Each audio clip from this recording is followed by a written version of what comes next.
Namaste. I am Dr. B. Krishna Reddy, Principal of Shamala Krishna Agricultural Polytechnic College, Tangalavaripalli.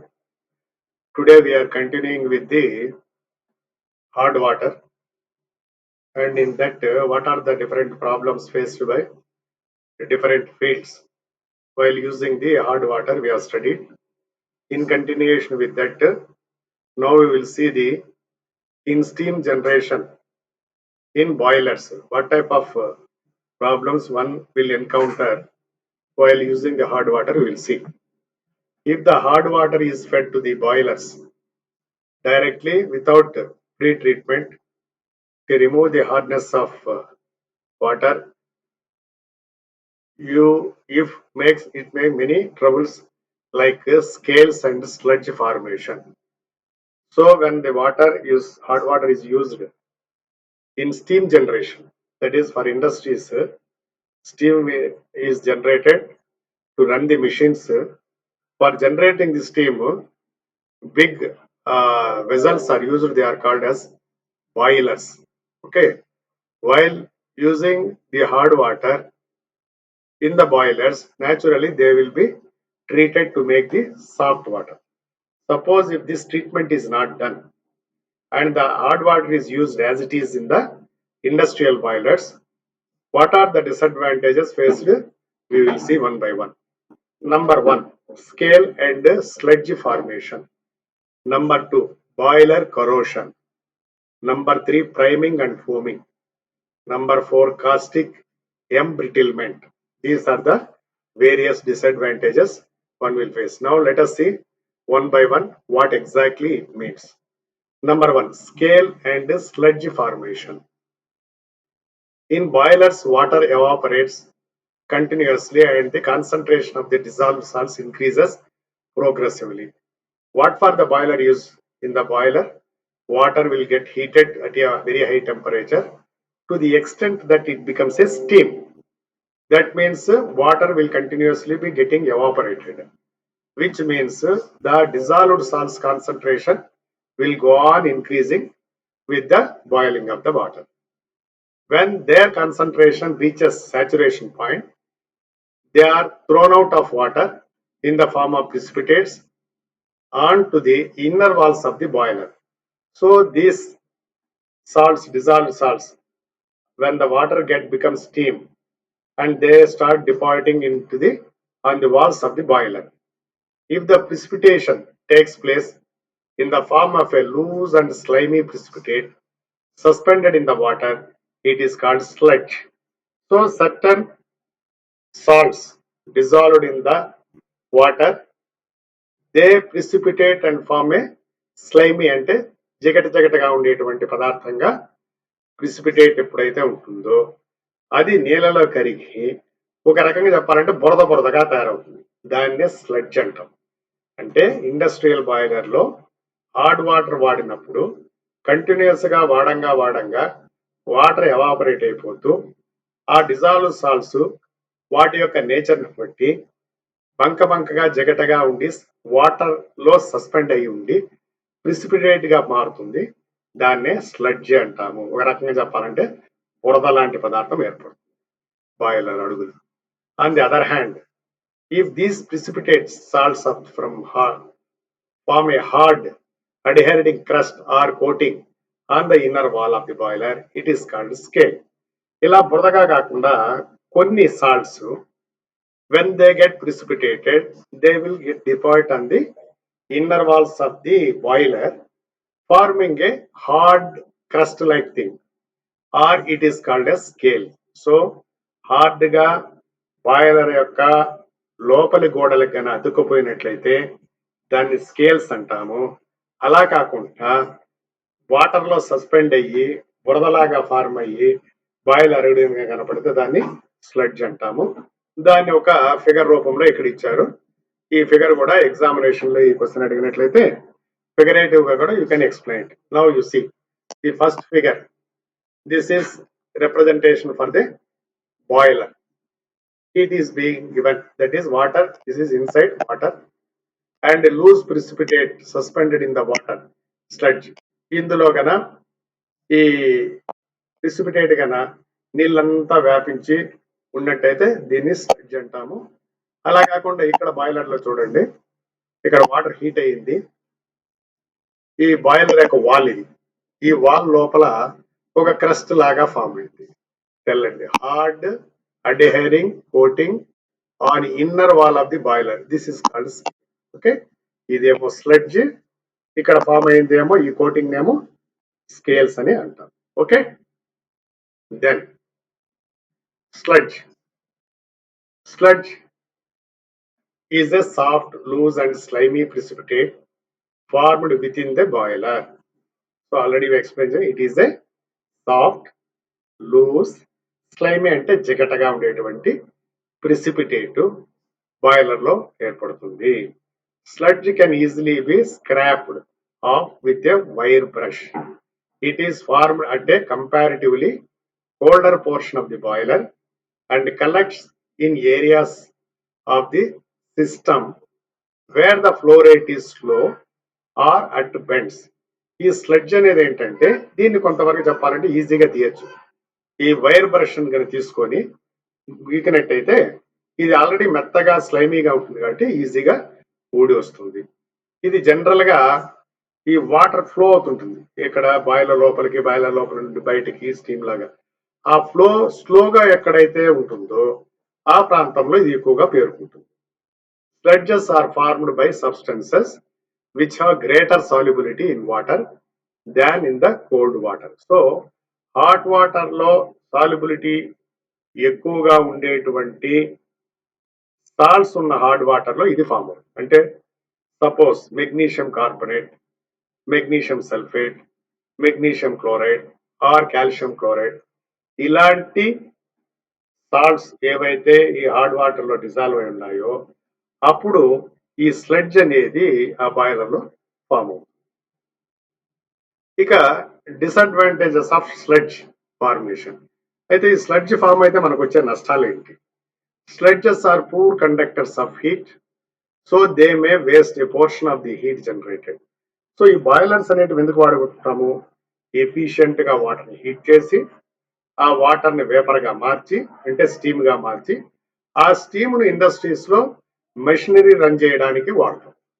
కాబట్టి ఈ sledge ఏదైతే ఉందో ఇది bad conductor of heat, అంటే it will not conduct the heat properly, which means for efficient production of steam we need to use more of fuel, అంటే చాలా fuel waste అవుతుంది ఈ స్లెడ్జ్ ఉన్న కారణం. If sludges are formed along with the scales, then sludge gets entrapped in the latter and both get deposited as a scales. ఇంకొక ప్రమాదం ఏంటంటే, wherever sludge scale formation రెండు జరుగుతుందో స్కేల్ ఫామ్ అవుతుంది, ఆ తర్వాత దాని మీద స్లడ్జ్ పేరుకుంటుంది, తర్వాత దాని మీద మళ్ళా స్కేల్ ఫార్మ్ అవుతుంది. ఈ విధంగా స్కేల్ స్లడ్జ్ రెండు మిక్సప్ అయిపోయి ఈ బాయిలర్ యొక్క ఇన్సైడ్ టోటల్ గా పూతలాగా ఏర్పడిపోయి దాని యొక్క హీటింగ్ కెపాసిటీ తగ్గిపోతుంది. Next, excessive sludge formation disturb the working of the boiler. If settles in the regions of poor water circulation such as pipe connections, plug openings, gauze glass connections etc.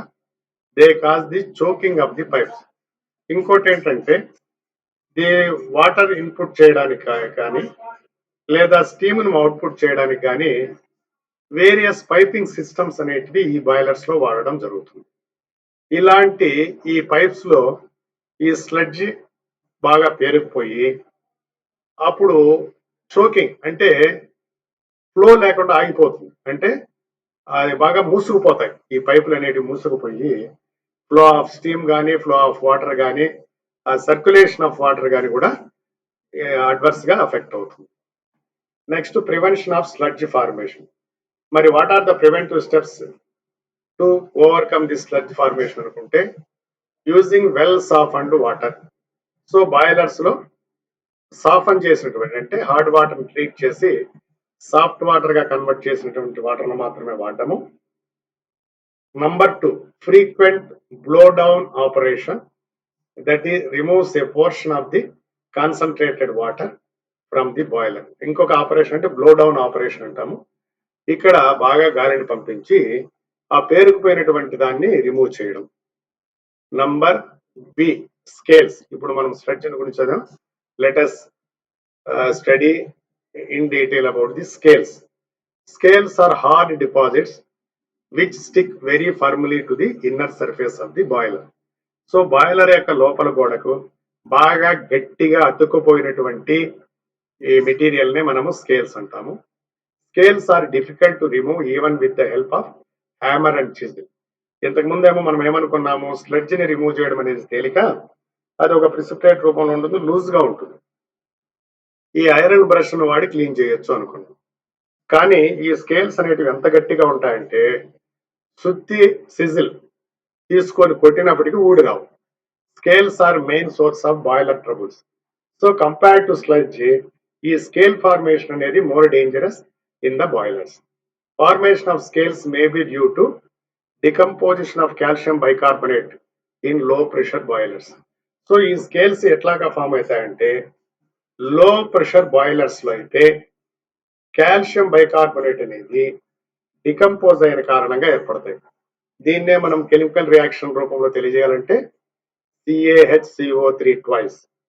That is nothing but formula for the calcium bicarbonate. When this gives rise to decomposition, it gives rise to calcium carbonate.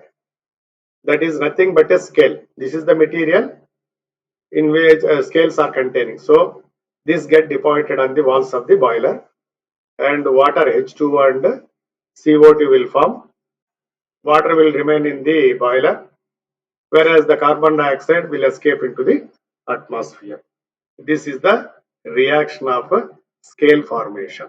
Then scale composed of CaCO3 is soft and is the main cause of scale formation in low pressure boilers, but high pressure boilers calcium carbonate is soluble.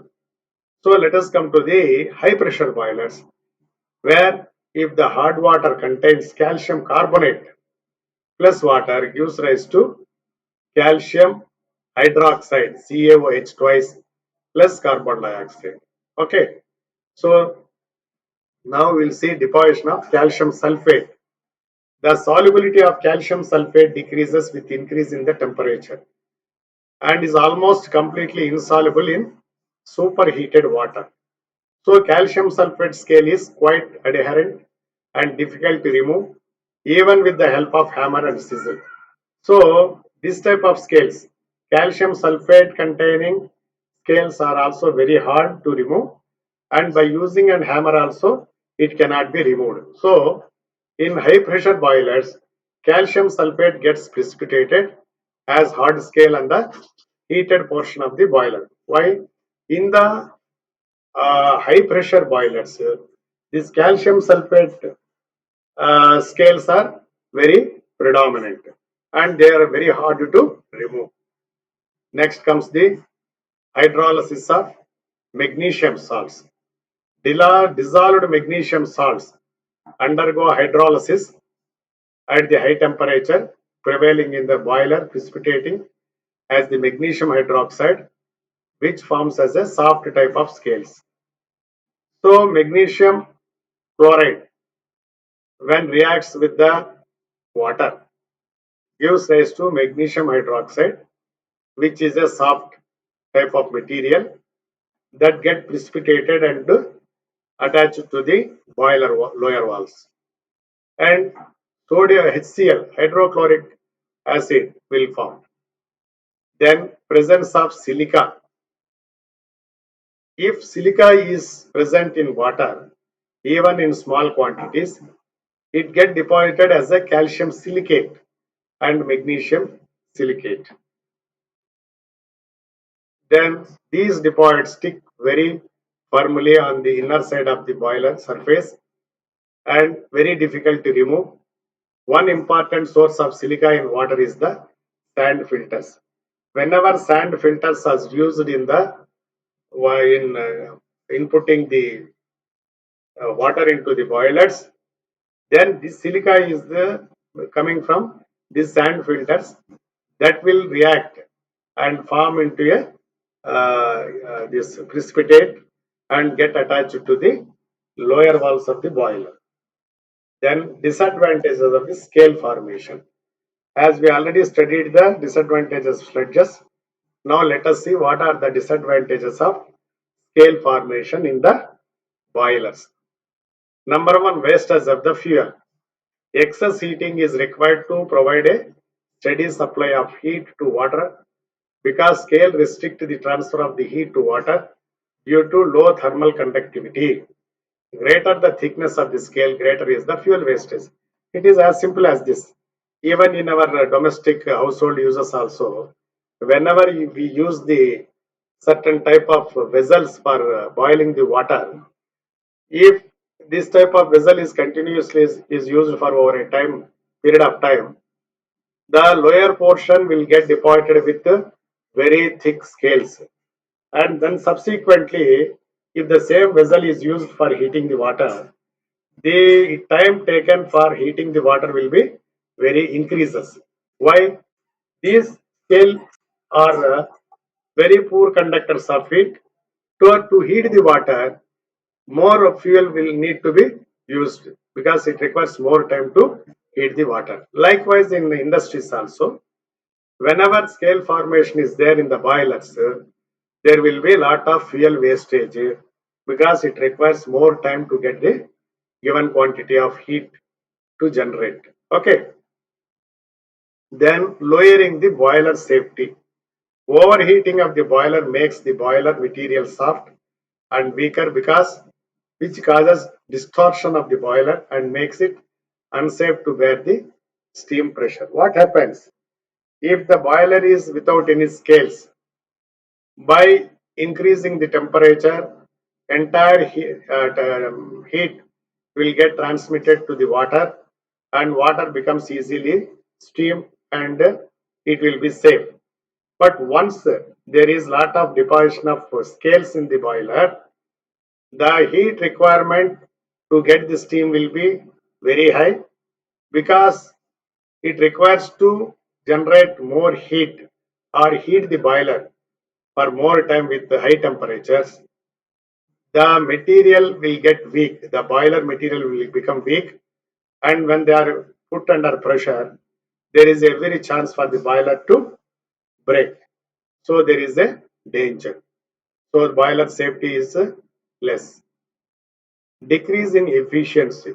Scale deposits in the valves and condensers of the boiler chokes them partially, which decreases the boiler efficiency. When the scale formation is there in the valves and condenser, the efficiency of working of the boiler will go down drastically. Then danger of explosions. When thick scales crack due to uneven expansion, the water comes suddenly in contact with the overheated iron plates. This causes formation of large amount of steam suddenly. The sudden high pressure developed, which may lead to the expansion of the explosion of the boiler. In boilers, what happens when there is a thick deposition of these materials in the form of scales? Then small cracks will be developed on heating, and these cracks, when opened up, this hot water flows into it and come directly in contact with the boiler metal, and suddenly, because of heat, there will be a sudden increase in the steam production, creating very high pressure. This results in the explosion of the boilers. That means boiler will get burst. This is most dangerous thing in industrial boilers. That is explosion of boilers due to sudden increase of pressure. Okay. Next, removal of scales.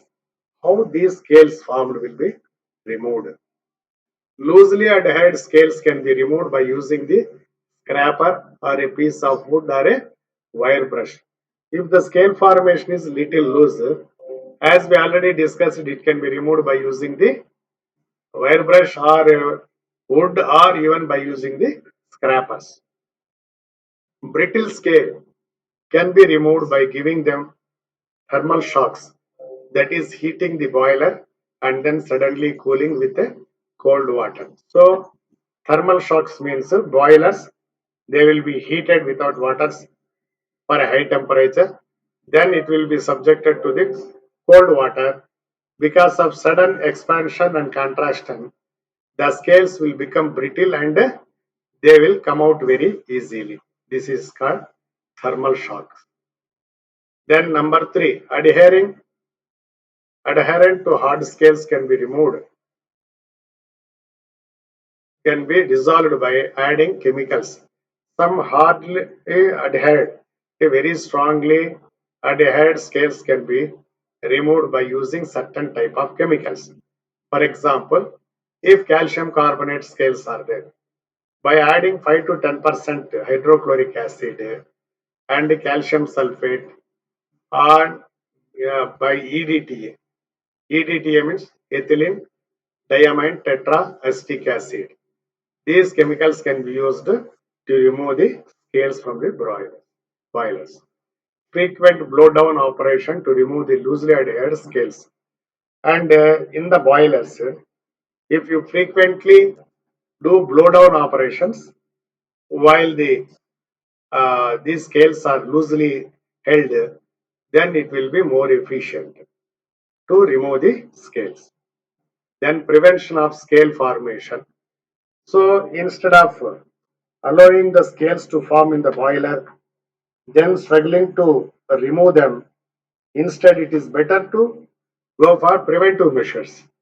Then what are the preventive steps that can be taken to overcome the scale formation is number one, external treatment. It involves softening of the water, that is removing hardness producing constituents of water before it is fed to the boilers. So before feeding the water into the boiler, better treat the hard water and remove the substances before feeding into the boiler. That is the best solution. Second one is internal treatment. It is also called as sequestration. An iron is prevented from expressing its original character by complexing or converting into other more soluble salt by adding a proper chemical to the boiler water. Scale formation, scale forming impurities can either be precipitated in the form of sludge, which can be removed by blowdown operation, or converted into soluble compounds, which cannot cause any harm.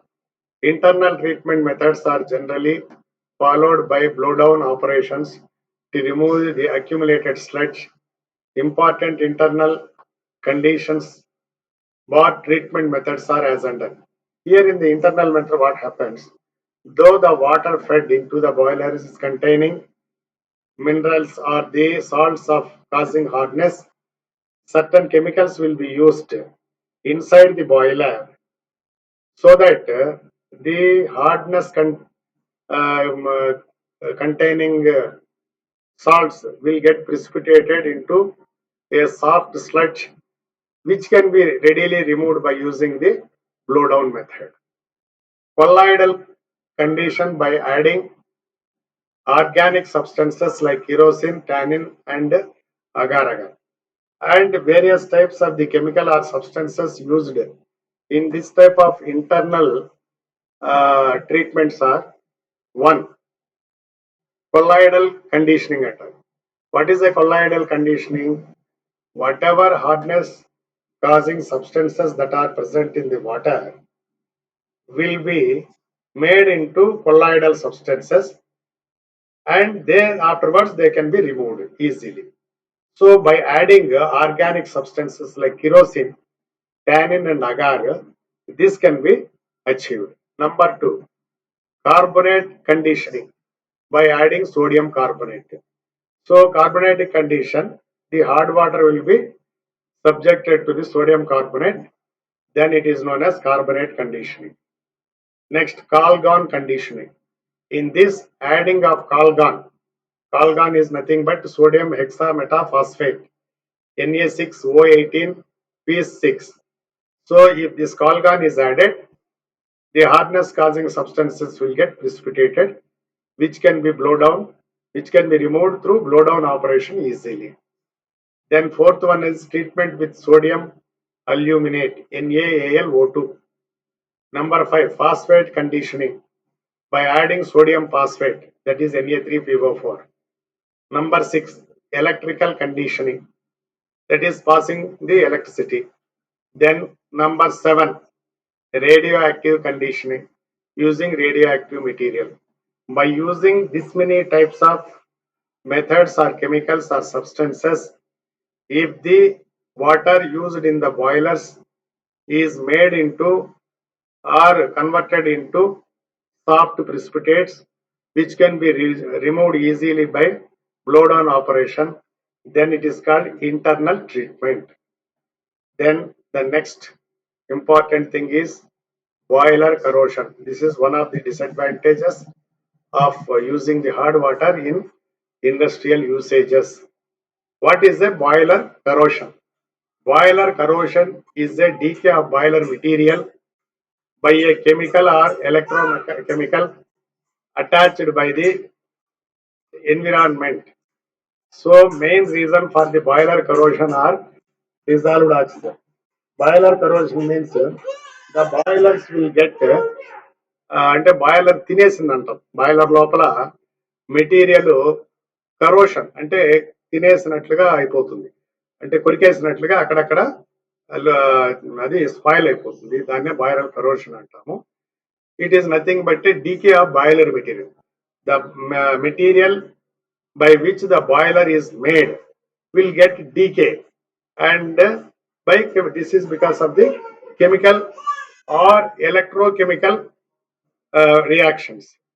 Main reason for boiler corrosion, ఈ బాయిలర్లు ఈ విధంగా తినేసినట్లుగా ఎందుకు అయిపోతాయంటే dissolved oxygen, dissolved carbon dioxide and acids from dissolved salts. These are the three main reasons for the boiler corrosion. Dissolved oxygen. Water usually contains about 8 ml of dissolved oxygen per liter at room temperature. This is very important. In the normal conditions, water generally contains 8 ml of dissolved oxygen per liter of water. This attacks the boiler material at a prevailing high temperature. When the boiler water is heated at a high temperature, the dissolved oxygen will have adverse effect on the boiler due to the following chemical reaction. 2Fe, that is iron plus 2H2O in the presence of oxygen gives rise to ferrous hydroxide, which will get become a precipitate. Then these 4Fe, 4 iron hydroxide molecules, when react with oxygen, this ferrous oxide, then it gives rise to a rust formation, that is Fe2O3 2H2O. This is called hydrated form of iron oxide. That means rust formation will take place. Whenever the boilers are made of iron and there is a dissolved oxygen present in the water which is fed into this type of boilers, these chemical reactions will take place, and finally the walls of the boilers will become brittle due to rusting. These are the chemical reactions. Then removal of dissolved oxygen. If this oxygen, how this oxygen can be removed? Let us see. By adding calculated quantity of salts like sodium sulfite hydrazine or sodium sulfide, which reacts with and remove the dissolved oxygen. These are the following reactions. Sodium sulfite 2Na2SO3, when it is added to the water containing dissolved oxygen, then Na2SO3 plus oxygen gives rise to sodium sulfate, that is sodium sulfite, after reacting with the oxygen present in the water will become sodium sulfate.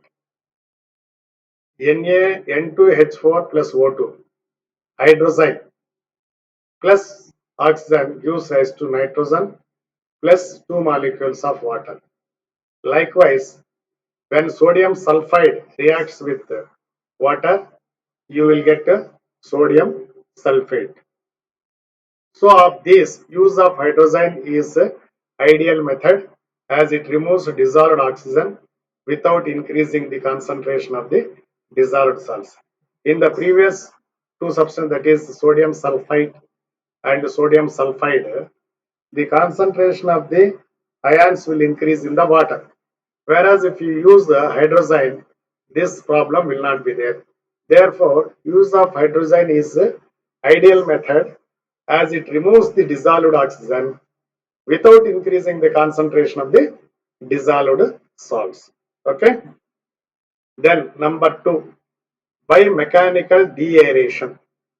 How the dissolved oxygen present in the water to be used in the boilers is by way of mechanical deaeration.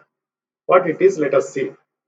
The water to be treated is sprayed in a tower fitted with a perforated plates and a vacuum pump. So there is a figure also shown here that you will see to understand in a better way. Here what happens is it is a big tower having vacuum pump on one side and perforated plates in such a way that when the water is sprinkled, the water will get exposed to the air and this vacuum pump will remove the oxygen present in the water molecules. The tower is heated from sides at a very high temperature and low pressure, and large exposed surface provided by the perforated plates reduces the dissolved oxygen in the water. Okay, this is how the dissolved oxygen is removed. Dissolved carbon dioxide. So not only the water contains dissolved oxygen, which we have already studied with along with the disadvantage and how it has to be rectified. Now come to the dissolved carbon dioxide. So CO2 dissolved in water forms carbonic acid, which has a slow corrosive effect on the boiler material. This carbon dioxide dissolved in the water will form into carbonic acid. This acid will slowly corrode the boiler material. Here the chemical reaction is CO2 plus H2O gives rise to H2CO3, carbonic acid. Then CO2 is also released inside the boiler if water used for steam generation contains bicarbonate. And suppose the water used in the boiler contains bicarbonates, at the time of heating, carbon dioxide is also released in the boiler. So not only the dissolved carbon dioxide present in the water, but internally also the boiler will generate carbon dioxide when there is a bicarbonate materials dissolved in the hot water. The chemical reaction is like this. Magnesium bicarbonate after heating will give rise to magnesium carbonate and water along with the carbon dioxide.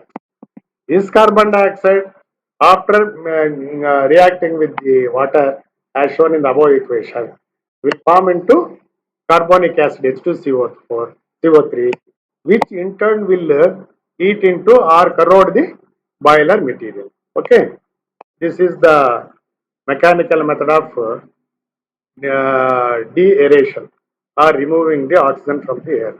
This is a tower, deaerated water will come here and the water will be sprinkled all over. Steam is steam jacket, lot of heat and high pressure, steam will be generated and there is a vacuum pump and the water is sprinkled all over here in a small droplets subjected to lot of heat and pressure, what happens is the oxygen will get liberated in the this jacket and it will be sucked by the vacuum pump. So the water droplets that collected at the bottom will not contain oxygen because it got sucked here. So deaerated water will come down. This is the mechanical deaeration of the water.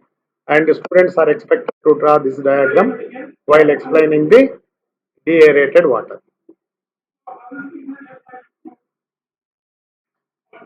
Next, removal of deposit.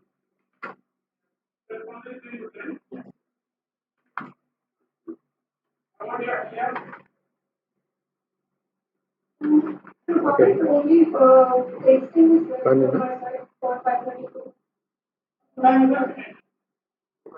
Yes, sir. Next, removal of dissolved CO2. Adding calculated quantities of ammonia solution which react with the CO2. So, coming to the methods of removing the dissolved carbon dioxide, number one method is adding calculated quantity of ammonia solution which reacts with the carbon CO2. So, for that water to be fed into the boilers when it is containing CO2, how it will be removed is by adding ammonium solution, that is NH4OH, that is ammonium hydroxide. When this is added to the water, it reacts with the carbon dioxide and gives rise to ammonium carbonate plus water. This is one method. Then mechanical deaeration process which removes CO2 along with the O2. Say as we already explained mechanical deaeration method. In that method not only the oxygen but also carbon dioxide also get removed by following the above method. Then third, acids from dissolved salts. Dissolved magnesium salts liberate acids on hydrolysis. So not only this carbon dioxide, there will be some acids from dissolved salts. This dissolved magnesium salt liberate acids on the hydrolysis. When magnesium chloride is present and it reacts with the water, you will get magnesium hydroxide and hydrochloric acid is also formed. The liberated acids react with the iron of the boiler and in chain-like reactions producing HCl again and again. The HCl corrodes the iron of the boiler. Suppose if the boiler is made up of iron and the water is containing uh, magnesium chloride as a um, what you call corrosive material, magnesium chloride in the hard water, then this magnesium chloride of reacting with the water gives rise to hydrochloric acid. This hydrochloric acid in chain reaction produces so much of hydrochloric acid that the acid's concentration is so high and it will corrodes the iron of the boiler. So this is the reaction. Whereas that is this is the iron is the material with which the boiler is made, plus this hydrochloric acid will react and form into ferrous chloride plus hydrogen gas. This ferrous chloride plus with two more hydrogen atoms, water molecules will give rise to FeOH2 plus 2HCl. That means this hydrochloric acid which is being generated in chain reaction will go on corroding the iron material by which the boilers are made. That is why boilers will get corroded. Consequently, presence of even small amount of magnesium salt causes large extent of corrosion of boiler material. So as shown in the above chemical reaction, even if there is a small quantity of magnesium salts present in the water, it generates a lot of hydrochloric acid in chain reaction and causes heavy corrosion on the walls of the boilers made up of iron. Okay, corrosion by acids from dissolved salts can be avoided by using the softened water. So, how we can come out of this type of acid erosion is corrosion is that by using the soft water instead of hard water. Okay, then priming and foaming. This is the third type of disadvantages in steam making boilers that is caused by the hard waters. Let us see what is priming and foaming. When a boiler is producing steam rapidly, some particles of liquid water are carried along with the steam. This process of wet steam formation is called priming. So these terminologies are very important from the examination point of view also. What is priming and what is foaming? This can be asked in the examination. Kindly understand. When the water in the boiler is heated to a high temperature, steam will get produced. In the steam, there will be certain liquid water particles are carried in. The process of this wet steam formation is called priming. That is, steam containing the water particles. The process of wet steam formation is called as a priming. Priming is caused by one presence of large amount of dissolved solids, high steam velocities, sudden boiling, improper boiler design, sudden increase in the steam production rate. Kindly remember all these are responsible for priming. Then priming can be avoided. How this priming can be avoided? Fitting mechanical steam purifiers, avoiding rapid change in the steam production rate, maintaining low water levels in the boiler. That is, instead of maintaining maximum water, minimize the water level. Efficient softening and filtration of the boiler feed H2O. So, efficient softening of the water used in the boilers. These are the methods of overcoming the priming. Then foaming. Foaming is the production of persistent foam or a bubbles in the boilers. What is a foaming? If a lot of bubbles are formed in the boilers which do not break easily, this is called foaming. Foaming at a nuragaravanam. It is due to the presence of substances like oils which reduces the surface tension of the water. That means when the substances like oils are present in the water, which reduces the surface tensions, then foaming will take place. అంటే నూరగా ఏర్పడడం అనేది జరుగుతుంది.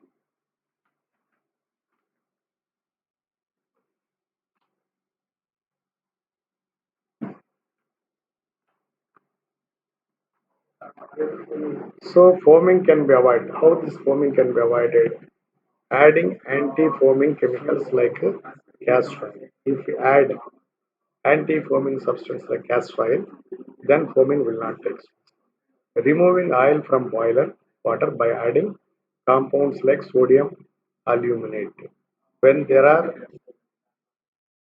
oils which are responsible for formation of the foams, then by adding sodium aluminate, this can be avoided. Then what are the disadvantages of priming and foaming? So due to the priming and foaming, what are the disadvantages that we come across? We will see one by one. Number one, lowering of efficiency. Dissolved salts in boilers water are carried by the wet steam to superheater in a turbine blades where they get deposited as water evaporates. These deposits reduce their efficiency. That is due to priming and foaming. What happens is the salts will get deposited on the turbine blades, then its efficiency will come down. Number two, decreasing of machinery life. Dissolved salts may enter the parts of the machinery where the steam produced in boiler is used, thereby decreasing the life of the machinery. So wherever this priming and foaming is occurring, the lifespan of the machinery will come down. That is second one. Next, difficulty in maintenance. Actual height of the water column cannot be judged properly, thereby making the maintenance of the boiler pressure difficult. While this foaming and priming is taking place, you cannot judge what is the level of the water in the boiler, based on which we can alter the pressure. So since we fail to find out the exact column height of the water, and maintenance of the boiler pressure will become very difficult. Next to caustic embrittlement. It is a type of boiler corrosion caused by using high alkaline water in the boiler. So whenever we use the water containing heavy alkaline materials, then caustic embrittlement problem will come. Water becomes alkaline mainly due to the presence of dissolved sodium carbonate, which may be originally present in it or came into the water during softening by lime soda process. This sodium carbonate CnASO3 reacts with the water in high pressure boilers to give caustic soda or sodium hydroxide. What happens is when the water contains sodium carbonate under high pressure, it results in the formation of caustic soda or sodium hydroxide. This is the chemical reaction. That is sodium carbonate with water under high pressure forms into sodium hydroxide, or in other words called as a caustic soda, and carbon dioxide also released. This makes the boiler water caustic. That means boiler water also become caustic in nature. The water containing NaOH flows into the minute air cracks present in the inner side of the boiler by capillary action. Here the water evaporates and dissolved caustic soda concentrates progressively increases. This caustic soda attacks the surrounding areas and dissolve the iron of the boiler, converting it to sodium ferrate. This causes embrittlement and cracks of the boiler parts, particularly part under stress like bend joints, etc. What happens? The boilers made up of iron. When this caustic material is formed, it will seep into the iron, and over a period of time, this will react with the iron and form into sodium ferrate. And there it develops some sort of cracks in the boiler parts. This is called the embrittlement. Prevention of caustic embrittlement. How we can overcome this caustic embrittlement is use of sodium phosphate as a softening reagent instead of sodium carbonate. So for softening the water, instead of using sodium carbonate, it is better to use sodium phosphate so that this caustic embrittlement can be avoided.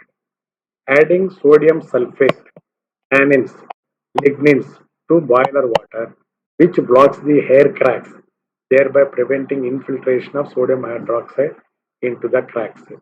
So if we use tannins and lignins or sodium sulfate substances in the boiler water, it will seal the small cracks present in the boiler wall. Thereby, it prevents the sodium hydroxide or the caustic material get into the cracks and come in contact with the iron. So likewise, this caustic embrittlement can be avoided. Okay, with this we are concluding the chapter number 9, unit number 9. Sorry, unit no, lecture number 9. Then next class we will start the lecture number 10. That is water softening methods, zeolite process, ion exchange or a deionization process, mixed bed deionizer, advantages and limitations. So today we will conclude this lecture number 9. Thank you very much.